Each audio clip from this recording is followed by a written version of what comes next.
I'm Brianna Keeler, live from CNN's Washington headquarters, and we're beginning with breaking news. We are learning the first details about what President Trump told special counsel Robert Mueller's team in response to those written questions he received. A source reveals what the president said about two key issues that are part of Mueller's Russia investigation.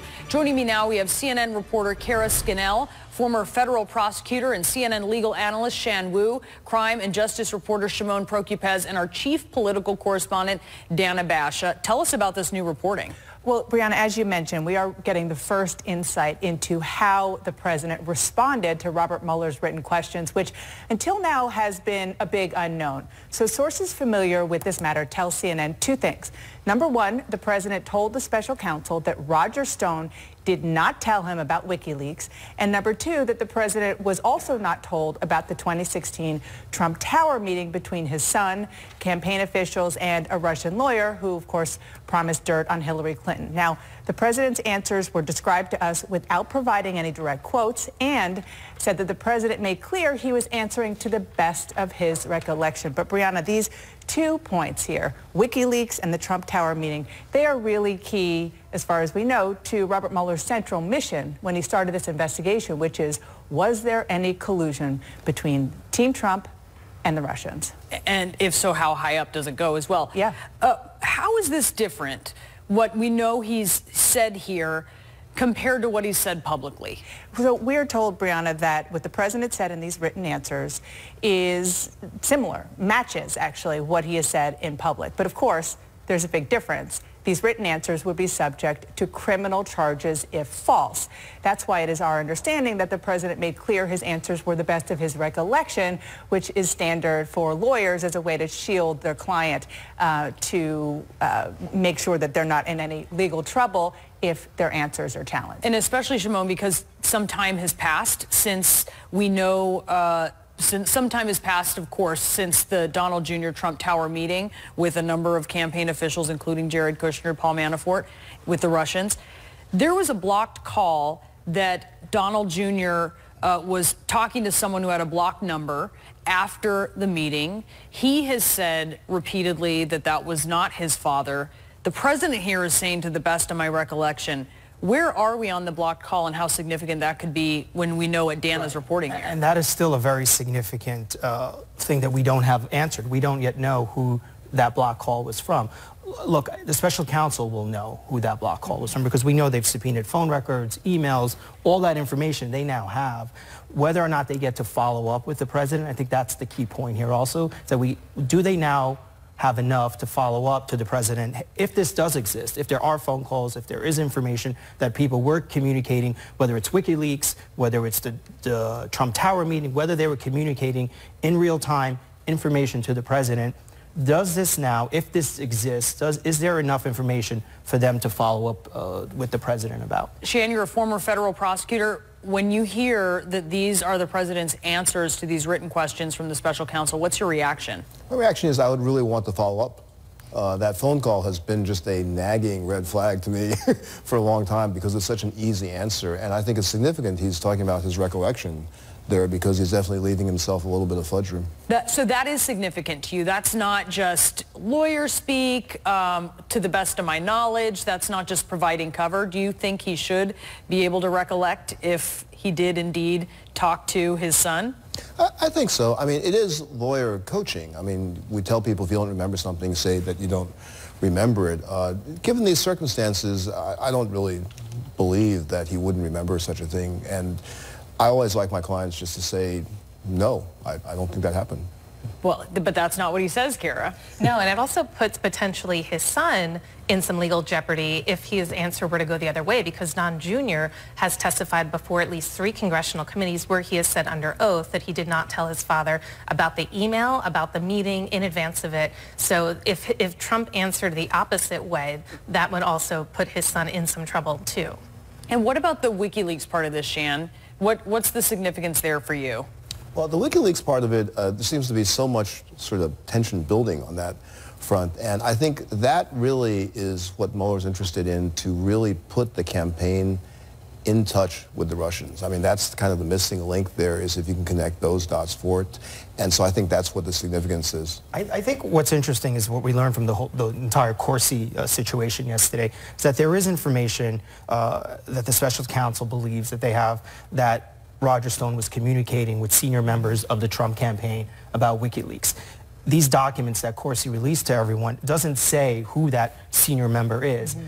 And it's clear that the special counsel believes this. Whether or not they actually have solid information about this, or that they can present at a court of law and use in a criminal case, is a whole other thing. But at least we can tell, and when you read these documents that Corsi released, there is information. Something exists within the special counsel's office that says Roger Stone was communicating about WikiLeaks, about other stuff, with senior members of the Trump campaign. And that's such an important point, Shimon, because it's connected to what we're reporting about the president's testimony. Because the context of this, of course, is that you talk to people even real time in 2016, it's like, oh yeah, Roger Stone was kind of kicked to the curb, but he still talks to the president all the time. So separate from this whole question of whether he talked to other members of the Trump campaign, Roger Stone, has been whether he had any side conversation with the president of the United States. And if the president has said, effectively under pain of criminal charges, no, with the caveat as far as I recollect, that's important. And the reason, Kara, that the special counsel is so interested in the WikiLeaks connection is because WikiLeaks dumped a bunch of hacked emails from Hillary Clinton's campaign chairman, John Podesta. And then you had some timing that seemed more than coincidental between then candidate Trump talking about WikiLeaks and Roger Stone tweeting, I believe, about WikiLeaks. How does that all fit together, and what does special counsel do if he can't actually connect the dots here? Well, there are a lot of tweets that were, premonitions about John Podesta's time in the barrel coming up. And then you see there are these efforts behind the scenes to try to figure out information, particularly Corsi saying, telling Sarah Murray that, he created this document, this, to explain this email after the fact, because Roger Stone, kind of went out there saying that, this is based on Corsi's research, and then Corsi says the tweet came before the research. So, that shows that there is a bit of a cover-up, but not necessarily illegal, but one that they're having, at least among themselves, to get their story straight about the timing here. And there's still a lot of missing links here. I mean, even if we see that Roger Stone might be saying to Corsi, well, come on, find out some information, we don't see the connection from Corsi to WikiLeaks yet. And so there are still some gaps in the information that is public, but it doesn't mean that Robert Mueller hasn't filled in those gaps either. But they clearly think there could be a link, right, Shimon? Because Corsi his line is,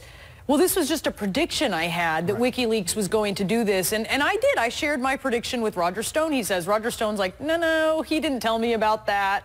So they're getting their stories kind of mixed up. They clearly don't believe what Corsi is saying, because the special counsel does not. Yeah. Because when he came up with this story, he tells this story in one of the first interviews he did this week. He tells this story about how he's connecting the dots and he's doing forensic work, and it just kind of comes to him, and that's how he knew this. And he tells a story about how the special prosecutor, one of the special prosecutors, that just does not believe him.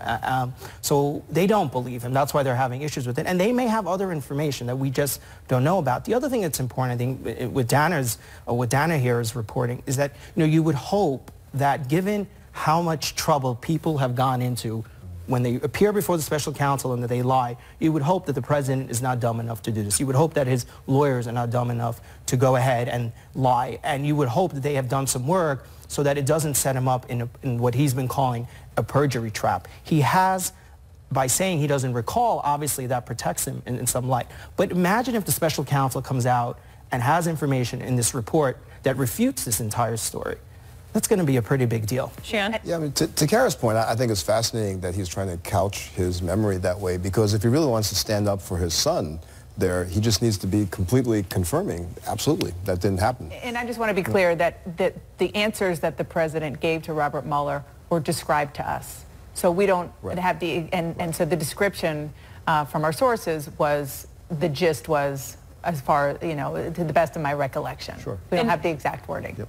I want Shimon to tell us about some other reporting that we're following, and then I want to get your impression of it, Shan. So we've learned, Shimon, that Paul Manafort's lawyers, as Paul Manafort was supposed to be cooperating with the special counsel, his lawyers were communicating with the president's personal legal team. Yeah, and as you can imagine, I think people as special counsel were somewhat annoyed about this. I don't think they were entirely surprised by this. It's just not heard, right? It's not something you often hear about, where a lawyer whose client is cooperating in an investigation that involves other people that they are perhaps in some kind of an agreement to share information with, that they go ahead and share information that, you know, the special counsel had specifically wanted to know about the president and the president's son and meetings and WikiLeaks. The fact that the lawyers here were sharing this information, I think is truly stunning. And I think Shan could probably talk about this a little bit more. But you just don't hear of these situations, let alone do you ever hear of a cooperator going in and repeatedly lying to FBI agents and the U.S. attorneys. Right. This is unusual, right? It's very odd. It's extremely risky for all the lawyers involved to be doing an arrangement like that, because if you're representing the non-cooperator, they're talking and then they could just be feeding your client's information back to the government, which you don't want to happen. But here I think what's really quite fascinating to me is that if Manafort's attorneys are talking with Trump's team and there's some hint that Trump's team is actually suggesting to them what he should be saying, and what he's saying is false on top of that, you've got the potential there that the special prosecutor wants to look at the Trump team lawyers as witnesses to obstruction. Can I just ask you, because I was told about this yesterday morning, frankly, it's Giuliani and Ken Downing, who is the Manafort lawyer, who've had a long relationship. They've been talking, and he's very open about it. It's not illegal, obviously, and it may be rare in this case, or maybe bad form, but it's certainly not unprecedented. They don't have a formal joint defense agreement, but a lot of lawyers for clients who have, at least at the time, similar interests, talk, right? Yes. But when one of the clients is the president, I mean, is that what's different here? No, what's really different is that one of the clients is formally cooperating. And that, in my experience, is almost unheard of because it's so risky for both sides to be talking then. Usually the moment that somebody is going to cooperate, that's when you withdraw. You shut down. You shut down, you withdraw. So, Kara, as you followed this story and just sort of the culture of these legal teams, help us explain why they would open themselves up to that kind of exposure that Shan is describing. I mean, I think from the outset, the president's legal team has had a relationship with all the potential witnesses where they feed back some information to them and they kind of keep a sense and kind of keep tabs on what people are telling Mueller's team. We've seen that not necessarily work all the time with Don McGahn. Trump's legal team had been caught off guard that he was in as many times as he was in for 30 hours in total and some of the topics they spoke about. But it's been kind of the way that this has been set up. Partly, you know, because Trump's legal team wants to keep a handle on what they're being told, but it doesn't necessarily mean they're going to get the full picture. And what's very interesting in the Manafort case is that it sounds like they are keeping them in the loop on some of this, which just raises all of these issues of, you know, could they be being fed answers or getting heads up on things or knowing what Manafort's going to tell Mueller's team, which just seems very unprecedented when Trump potentially could be a target of the investigation. Even Corsi's attorneys were telling the president's attorneys about what was going on and how he was set to plead guilty, and one of the things they wanted that was in the information in the documents mentioned the president mentioned Donald Trump, and Trump's legal team was pissed. In fact, you know, our reporting shows that they called the special counsel's office concerned about this, and that's what delayed the questions being sent. Remember, we waited. Yeah. We were told it was going to go before Thanksgiving, then they waited to send the questions. It's because they were concerned that something was going to come of this. And the reason this all quickly came out was because we were trying to get to the bottom of why the president was tweeting up a storm like he was yesterday. And the answer in part was because his legal team was hearing for some time from Manafort's legal team that the Mueller investigators were pressing him from his perspective too hard on questions about what the president knew about many things, including the Trump Tower meeting. Very interesting. All right, thank you so much. Great reporting, you guys.